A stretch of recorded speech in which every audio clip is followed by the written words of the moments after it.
नमस्कार, मैं हूं मनोज वर्मा और आप देख रहे हैं अटेंशन। और अटेंशन में बात होगी हाथ एआईएमआईएम के साथ। जी हाँ, प्रदेश की राजनीति में एक बार फिर नए सियासी समीकरणों की आहट सुनाई दे रही है। दरअसल कांग्रेस और एआईएमआईएम के नेताओं की एक बैठक को लेकर अब सवालों का दौर शुरू हो गया है। बीजेपी एक पत्र पोस्ट कर कांग्रेस पर सीधा हमला बोल रही है और कह रही है कि कांग्रेस और एआईएमआईएम के बीच साठगांठ का ये लिखित प्रमाण है। ऐसे में अब सवाल ये है कि क्या कांग्रेस पर्दे के पीछे नए समीकरण तैयार कर रही है और आखिर इस बैठक के क्या मायने निकाले जाएं। आज चर्चा इन्हीं सवालों के आसपास करेंगे, लेकिन पहले रिपोर्ट देखिए।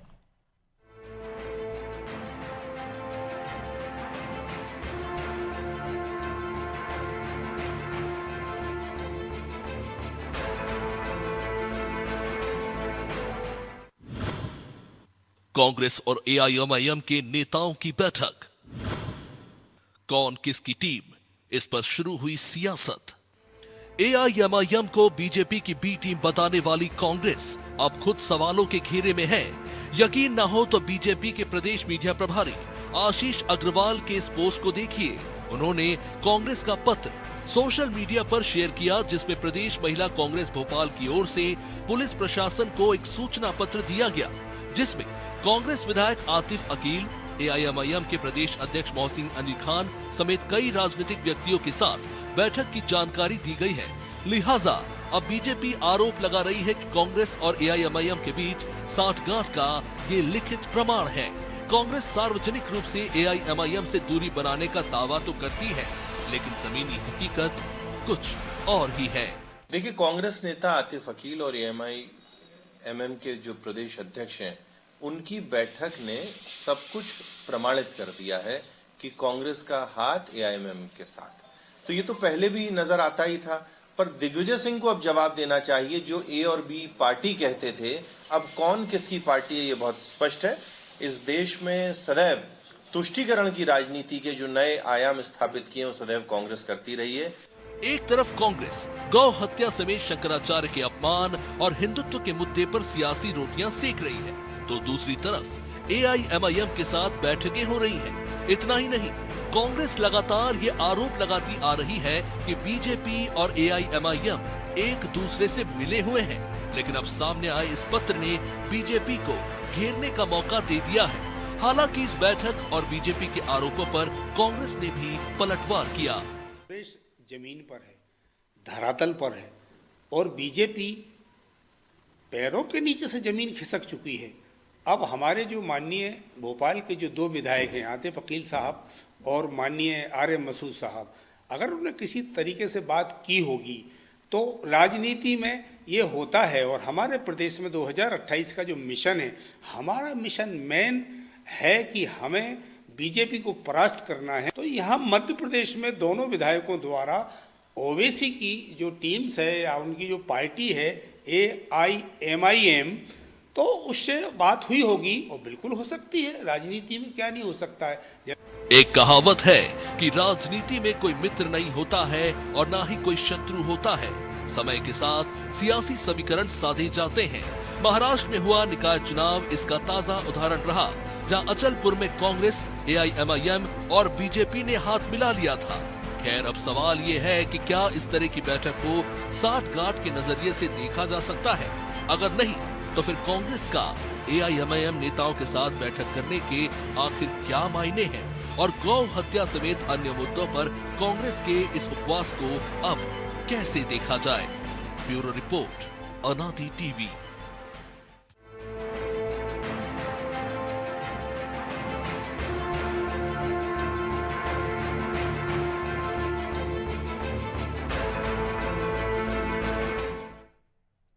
तो इसी पर चर्चा करने के लिए हमारे साथ जुड़ गए वरिष्ठ पत्रकार रंजन श्रीवास्तव और हमारे सहयोगी ब्रजेश चौक से। वो स्वागत है रंजन जी आपका। और इस मुलाकात के क्या मायने निकाले जाएं, क्योंकि ये ऐसा तो है नहीं कि दो मुस्लिम नेताओं की मुलाकात हुई है, क्योंकि अगर ऐसा होता तो कांग्रेस इसका ऑफिशियल रूप से खंडन कर देती। जब ये चिट्ठी ट्वीट की थी, एक्स पर डाली थी आशीष अग्रवाल ने, लेकिन अभी तक ऐसा कुछ आया नहीं है। लेकिन अगर कांग्रेस ऐसा कुछ सोच रही है मध्य प्रदेश में, तो लग रहा है उसको कुछ फायदा होगा या हराकिरी हो सकती है, जो जापानी भाषा में कहते हैं ना आत्महत्या को। देखिए, दुधारी तलवार है। कारण ये है कि जो बीजेपी का जो पिच तैयार किया हुआ पॉलिटिक्स का, उसमें कोई भी पार्टी AIMIM के साथ नहीं दिखना चाहती है। तो इसीलिए कांग्रेस हमेशा AIMIM को भाजपा की दूसरी एक पार्टी बताती रही है। लेकिन बिहार का जो चुनाव हुआ है, अभी असेंबली इलेक्शंस की बात कर रहा जी। हूँ, उसमें AIMIM ने, जो ऐसी पार्टी है, इन्होंने अपनी ताकत दिखाई है। पिछली तो बार भी पांच, दिखाई थी और इस बार भी। पिछली बार जी चारों उनके टूट गए थे विधायक। जी, 5 MLA चुन के आए हैं। ये सबके लिए, जो भी पॉलिटिकल पंडित हैं पूरे देश भर में, उनके लिए चिंता की बात हो सकती है। तो एक स्टडी की बात हो सकती है, कांग्रेस के लिए चिंता की बात हो सकती है, जो विपक्षी दल है। और ये माना जा रहा है कि जो आरजेडी है, आरजेडी से छिटक करके मुस्लिम वोटिंग के पास गए हैं। आरजेडी का भी नुकसान हुआ। महाराष्ट्र इलेक्शन में AIMIM को अच्छा वहां पे मिला है, सपोर्ट मिला है। बिल्कुल 125 के आसपास सीटें जीती जी उन्होंने। जी, बड़ी बात है। तो अब ये लग रहा है कि मुस्लिम समुदाय जो मेन स्ट्रीम की पार्टी है, कि भाजपा तो कभी मुस्लिम पॉलिटिक्स नहीं करती रही है, लेकिन जो भी ऐसी पार्टी है, चाहे समाजवादी पार्टी हो या आरजेडी हो या कांग्रेस हो, कांग्रेस तो खुले तौर पर नहीं करती, लेकिन आरजेडी और सपा तो उनका वोट बैंक ही रहा है। टीएमसी। MI जो, जी, तो टीएमसी भी देखा एक जाए बड़ा तो, घटक दल है ना इससे जुड़ा हुआ। जी जी।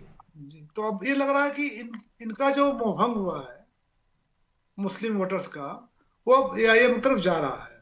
कि जब इनसे फायदा नहीं है हमारा कोई, तो हमें कोई तो एक सपोर्ट पकड़ना पड़ेगा। दूसरा एक, अगर आपको याद हो मनोज जी, भोपाल के चुनाव में जब ये नगर निगम का चुनाव हुआ था, तो उसमें भी काफी सक्रिय दिखे थे वो ऐसे ही। अशोका बिल्कुल। गार्ड में, जो गलत नहीं तो अशोका गार्डन में उन्होंने मीटिंग किया था, और अच्छी खासी भीड़ हुई थी। और और दुविधा बिरयानी यह है कि पार्टी जो, दी थी उन्होंने। जी जी जगह जगह बिरयानी पार्टियों का आयोजन किया गया था वहाँ। जी जी जी, अब सवाल वही है कि अगर कांग्रेस के लिए, जो कांग्रेस का वोट बैंक है, अगर आप देखें परंपरागत, तो SC ST मुस्लिम अल्पसंख्यक तो इनका वोट रहे हैं। लेकिन जो भाजपा ने जो पिच तैयार की पॉलिटिक्स की, उससे सभी पार्टी डरने लगे। आप समाजवादी पार्टी और आरजेडी को छोड़ दीजिए, खास कांग्रेस की बात कर रहा हूं मैं। जी। लेकिन अभी लगने लगा है कि अगर जो हमारा वोट बैंक है, चल रहा है, और अगर हमारे साथ नहीं आता है, तब तो और कमजोर हो जाएंगे। क्योंकि ये लगने लगा था कि जहां जहां भी थर्ड फ्रंट नहीं है, मतलब जहां समाजवादी पार्टी नहीं है, जहां आरजेडी नहीं है, तो बीजेपी का मुकाबला कोई कांग्रेस कर रही है, खासकर मध्य प्रदेश में।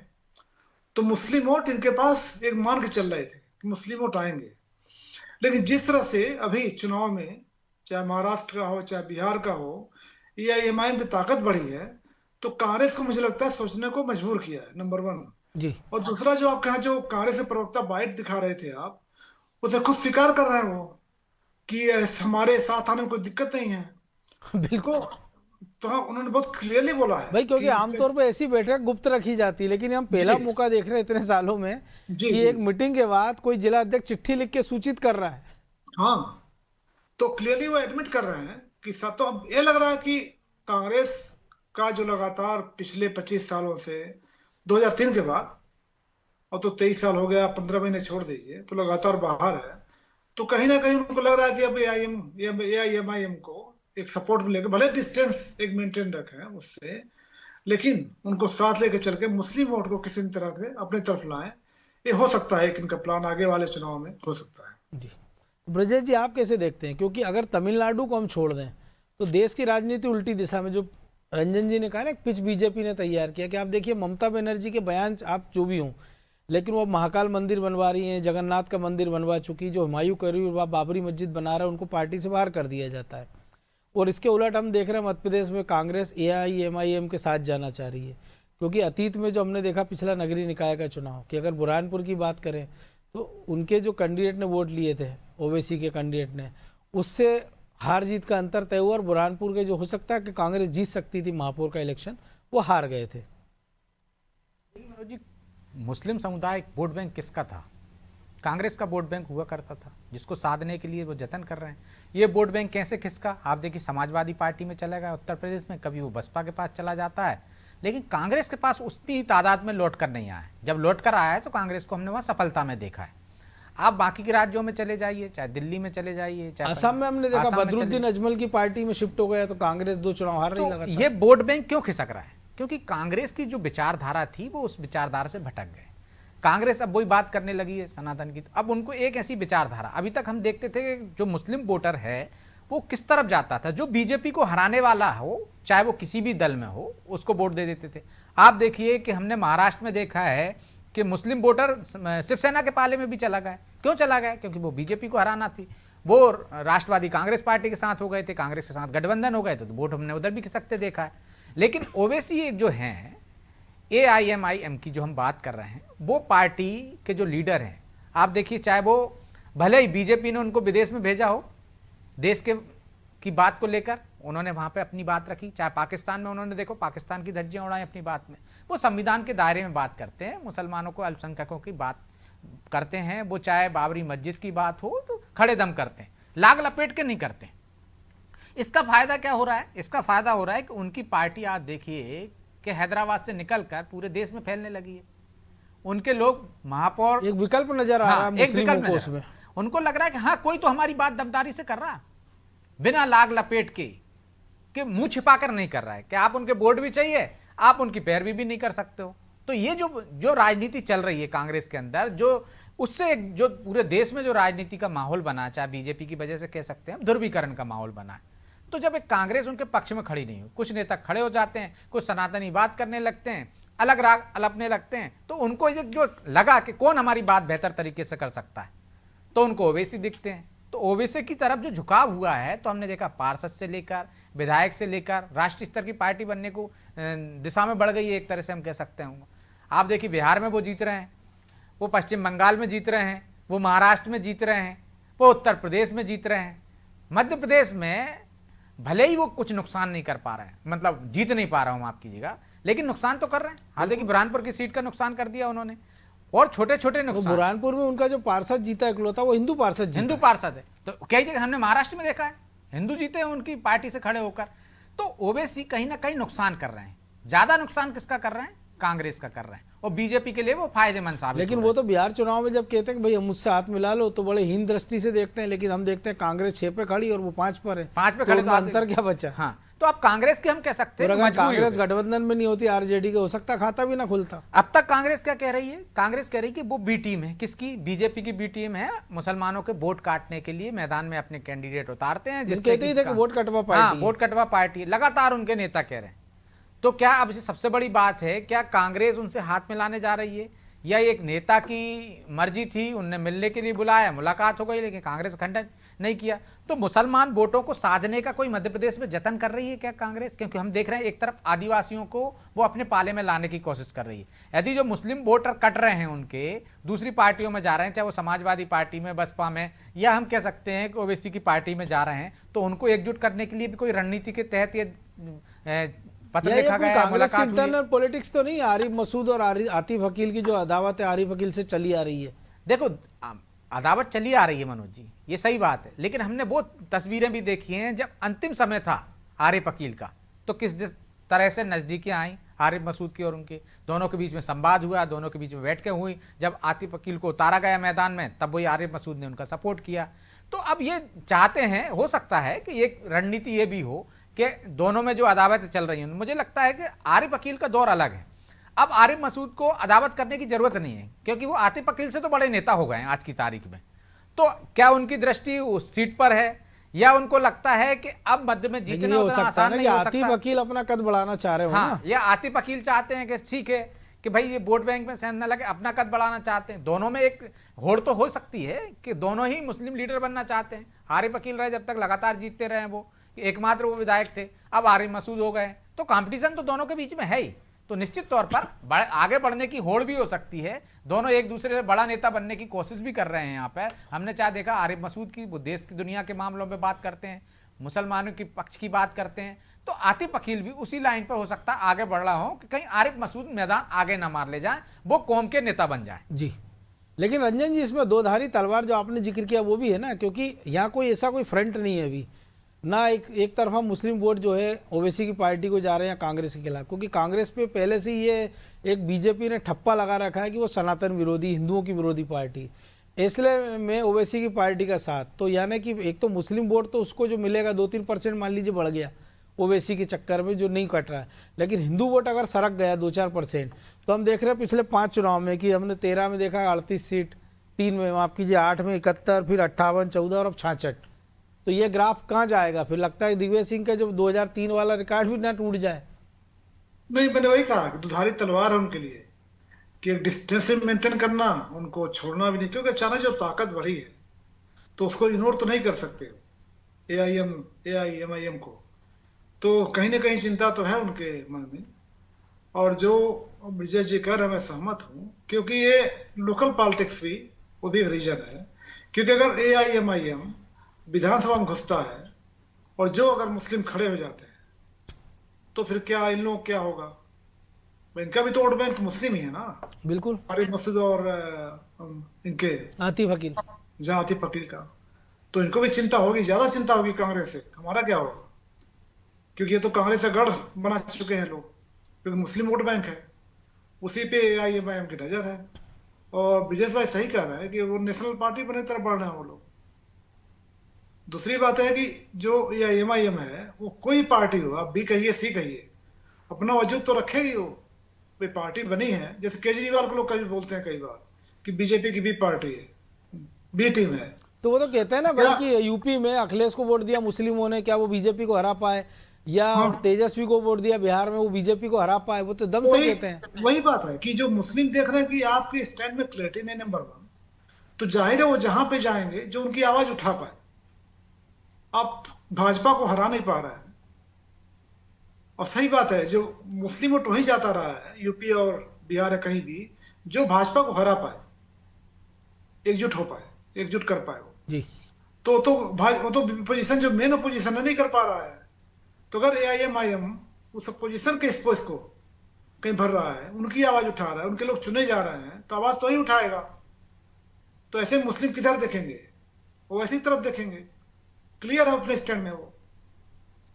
और जो बहुत मुस्लिम clear नेता है। हैं वो कोशिश करेंगे कि ओवैसी की पार्टी उनके क्षेत्र में तो कम से कम उम्मीदवार ना उतारे, और ऐसा हाँ। हो भी सकता है।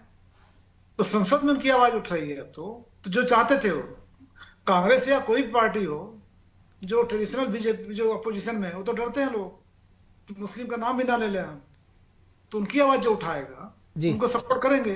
तो ऐसे में खतरा वही नहीं कहा, लोकल लेवल पे भी है, लोकल MLA या जो लोकल लीडर्स हैं, और पार्टी के लेवल पे भी है। तो लेकिन जाहिर है कि उसमें इनको देखना है कि कैसे हम AIMIM बना के रखना पड़ेगा उनसे, क्योंकि नाराज करके तो नहीं रख पाए, कर लिए नाराज करके, उनका बेस बढ़ता जा रहा है। ऐसे में जो अंदर खाने की जो बात होगी, वो लगता ही होगा कि हम बना के चलें, लेकिन इतना डिस्टेंस मेंटेन करें कि हम पे ठप्पा ना लग जाए, कि जो आपने शुरू में बोला था कि ये कांग्रेस का हाथ AIMIM के साथ, ऐसा ना दिखे। तो बड़ी लेकिन जब आप जाएंगे तो वो तो सर्टिफाइड तो हो ही जाएंगे ना आप, क्योंकि दिखेगा। और एक सबसे बड़ा खतरा ब्रजेश जी ये भी है ना क्षेत्रीय दलों को, क्योंकि अगर एकमात्र ऐसी पार्टी जिसको मुस्लिम भरोसा कर रहे हैं अगर देश भर में उसको वोट मिलना शुरू हो गया है, तो ये तो सारे क्षेत्रीय दलों के लिए जिसका बेस, जैसे मुलायम सिंह की पार्टी की बात कर लें, अखिलेश की, कि मुस्लिम यादव, लालू की पार्टी मुस्लिम यादव, ममता बनर्जी मुस्लिमों का एक बड़ा समर्थन, आसाम की हम बात कर लें, तो ये उन सारे क्षेत्रीय दलों के लिए एक बड़ा खतरा बन के उभरेंगे ना ओवैसी। भले दक्षिण भारत में उनकी स्वीकार्यता उतनी नहीं हो कि हैदराबाद की वो 8-10-12 सीटों पर आंध्र प्रदेश में चुनाव लड़ते हैं, लेकिन उसके बाहर जैसे वो निकले तो उनका जो काफिला वो उत्तर भारत की ओर लगातार बढ़ रहा है। देखिए मनोज जी, अब मुस्लिम वोटर जो है वो समझ चुका है कि उनकी दम पे सत्ता में नहीं आ सकते, तो कम से कम जो रंजन जी भी कह रहे थे कि आवाज़ उनकी वहाँ तक पहुँचे। और जो आपने कहा कि भाई मान ली जाए हमने कि वो जा रहे हैं ना पूरे देश में, तो क्या बुराई है इसमें? उनकी एक वो तो बनेगी कि उनको लोग, यदि मध्य प्रदेश में आज उनसे बात करने की कोशिश कर रहे हैं, दूसरे राज्यों में बात करने की कोशिश कर रहे हैं, तो क्यों कर रहे हैं? क्योंकि वो वोट काट रहे हैं ना, फैल रहे हैं, तो उनका वोट कटे ना। आप देखिए, चाहे आप समाजवादी पार्टी की बात कर रहे हैं, वो भी तो एक यादवों की पार्टी थी ना। यदि उनके साथ दलित गए या उनके साथ M/Y फैक्टर के थे मुस्लिम गए तो उनकी सत्ता आ गई। आप देखते BSP के साथ मुस्लिम गए, उनकी सरकार बन गई है। तो ये पार्टियां भी तो वैसी हैं ना, जातिवादी पार्टी हैं। चाहे हम एनसीपी की बात कर लें, खतरा है कांग्रेस के बनिस्बत, नहीं तो खतरा तो है ही ना। तो यदि एक जाति की और पार्टी बन रही है तो उनको खतरा है। तो ये हो सकता है कि कांग्रेस की सोच ये हो कि उसका जो वोट बैंक है वो क्षेत्रीय दलों ने हथिया है, कि ओबीसी के बहाने ही से अगर वो साथ आते मुस्लिम वोट उनके कहीं नहीं, कहीं मिलेंगे ही, तो हाई क्षेत्रीय लेवल दलों- पर इस तरह की बैठक होती तो वो उस पर हम संभावना व्यक्त नहीं, कर एक सकते हैं। शुरुआत तो हुई ना कम से कम। ये भी होता है ना कई बार, जैसे हमने कल आपने सुना होगा जब केरल में मोदी ने कहा था कि हमको गुजरात में कोई नहीं पूछता था, लेकिन जब हमने अहमदाबाद में मेयर का चुनाव जीता तो हमको थोड़ी स्पेस मिलने लगी और 2 चुनाव बाद हम बस ऐसी सरकार बनाई हमने कि वहाँ 30 साल से हमको हिला नहीं पाया कोई। नहीं तो मनोज वही होता है ना, आज AIMIM वो पार्टी हो गई है कि आपको नुकसान पहुंचा। अगली बार यदि बिहार में चुनाव लड़ेंगे तेजस्वी तो क्या उनसे गठबंधन की बात नहीं करेंगे? 5 सीटें ले ली ना उनने और उनका वोट बैंक है, तो जिन राज्यों में उनका फैलाव होगा तभी तो उनसे बात होगी, तभी तो बार्गेनिंग कर पाएंगे वो।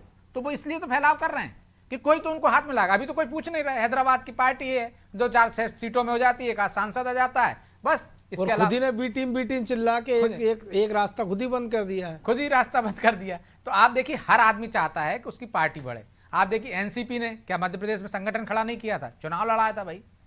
वो भी तो चाहते थे कि फैल जाएं हम। तो मध्य प्रदेश में कांग्रेस हमसे कहे कि भाई हमसे गठबंधन कर लो। एक समय हमने देखा जनता दल के मध्य प्रदेश से विधायक थे। बिल्कुल। तो आप देखो हर राजनीतिक दल, चाहे बीएसपी का हमने संगठन देखा मजबूत हो गया था, तो पार्टी बात करती थी ना। कांग्रेस जाने लगी, समाजवादी पार्टी को 1 सीट नहीं दे दी आपने, समाजवादी पार्टी को दी ना, वो भी लोकसभा में। लोकसभा में 1 सीट दे दी। तो जब आप आओगे तो आप मजबूर होंगे वहां के जो अभी 2 पार्टियों की विचार, 2 पार्टियां हैं मध्य प्रदेश में, यदि तीसरा कोई स्पेस बनाएगा और नुकसान करेगा जिसको, तो वो जाएगा। हमने तो देखा गोंडवाना गणतंत्र पार्टी से आप जा रहे हो, आप जो आदिवासी पार्टी जो है उसके पास जा रहे हो, तो फिर मुसलमानों के पास क्यों नहीं जाओगे? आज नहीं जाओगे तो कल जाना पड़ेगा। तो सब अपनी ताकत बढ़ा रहे हैं, तो ओबीसी को मौका मिल रहा है तो क्यों नहीं बढ़ाएंगे वो? तो रंजन जी, एक मैसेज का खेल भी अखिलेश के लिए भी कि यूपी में अगली बार ही चुनाव होने वाला है। नहीं, बिल्कुल है। अब बहुत ही गंभीर मैसेज है उनके लिए, गंभीर संदेश है। देखिए, अभी जो आप लोग बात कर रहे हैं ओरिजिनल पार्टी की बात हो रही है, तो अभी तक जो मुस्लिम्स के जो वोट थे वो थे कि बीजेपी के खिलाफ कहाँ जाना है, तो वहाँ समाजवादी पार्टी, यहाँ पे आरजेडी, वहाँ ममता बनर्जी। लेकिन जब कोई नेशनल पार्टी मिल रही है जो नेशनल लेवल पे आवाज, भले हैदराबाद की पार्टी हो, बढ़ हाँ, रही पॉकेट्स में सही, लेकिन अपनी उपस्थिति तो दिखाई लेकिन रही है। उपस्थिति दर्ज करा रही, महाराष्ट्र में दिखा चुकी है, हैदराबाद से बाहर निकल गई, बिहार में दिखा दिया, मध्य प्रदेश में दिखा रही। हो सकता है अगला नंबर यूपी। जी जी। तो अगर पश्चिम उनको बंगाल। एक नेशनल पार्टी दिख रही है मुस्लिम्स की, तो बहुत बड़ी बात होगी। ओवैसी का वजूद अपनी जगह पे है, लेकिन कोई मुस्लिम्स के नाम पर कोई भी एक पार्टी जो नेशनल लेवल पे इमर्ज कर रही है, आगे बढ़ रही है, तो उनकी बात तो नेशनल लेवल पे होगा ना। बिल्कुल। अभी तो रीजनल लेवल पे कन्फाइंड है। समाजवादी पार्टी की वॉइस कुछ और है, आरजेडी का भी कुछ बोल दिया। तो कांग्रेस जो नेशनल पार्टी हुआ करती थी, अभी भी है, सॉरी मैं गलत बोल गया, तो जो कांग्रेस नेशनल पार्टी है उनकी आवाज नहीं उठा पा रही है, तो उनको खोज है एक नेशनल पार्टी की। तो अगर वैसे ही उस चीज को पूरा कर रहे हैं, उस स्पेस को दे रहे हैं, तो मुस्लिम वहां पे जा रहे हैं। तो जाहिर है मुसलमानों को पता है कि ओबीसी कहीं बीजेपी के पाले में तो जाएंगे नहीं, गठबंधन भी होगा तो इन्हीं लोगों से नहीं होगा। लेगी ना, उनको ना ये पता बीजेपी है। लेगी ना बीजेपी के पाले में वो जाएंगे। बीजेपी नहीं लेगी, उनकी आवाज अगर विधानसभा लेकिन में ये बीजेपी के लिए तो दोनों हाथ में लड्डू जैसी बात है ना, कि अगर ओबीसी की पार्टी बढ़ती है तो क्षेत्रीय दलों को खतरा है, और बीजेपी को लिए बहुत अच्छा, क्योंकि पोलराइजेशन की जो वो बार बार प्रयास करते हैं वो ओवैसी उसको और आगे बढ़ा देंगे। बहरहाल वक्त इतना ही था। बहुत धन्यवाद रंजन जी आपका। तो हाथ AIMIM के साथ अब कितना है कितना नहीं है तो बाद में पता चलेगा, लेकिन अगर एक पहल कांग्रेस ने की है तो इसके दूरगामी परिणाम होंगे। वो अच्छे भी हो सकते हैं, वो बुरे भी हो सकते हैं, लेकिन राजनीति में जब तक आप खतरा मोल नहीं लेंगे तब तक ना आगे बढ़ सकते हैं। और कांग्रेस जिस स्थिति में है मध्य प्रदेश की, हम खासतौर से बात करें तो उससे नीचे जाने की संभावना उसके पास बहुत कम है। अगर थोड़ा वो प्रयास करती है तो आगे बढ़ सकती है, लेकिन वो आगे किस कीमत पे बढ़ती है और हिंदू वोटर उसको किस रूप में देखते हैं इस गठबंधन को, इस पर पूरा दारोमदार टिका होगा। अटेंशन में आज इतना ही, मुझे दीजिए इजाज़त और आप देखते रहिए अनादि टीवी। नमस्कार।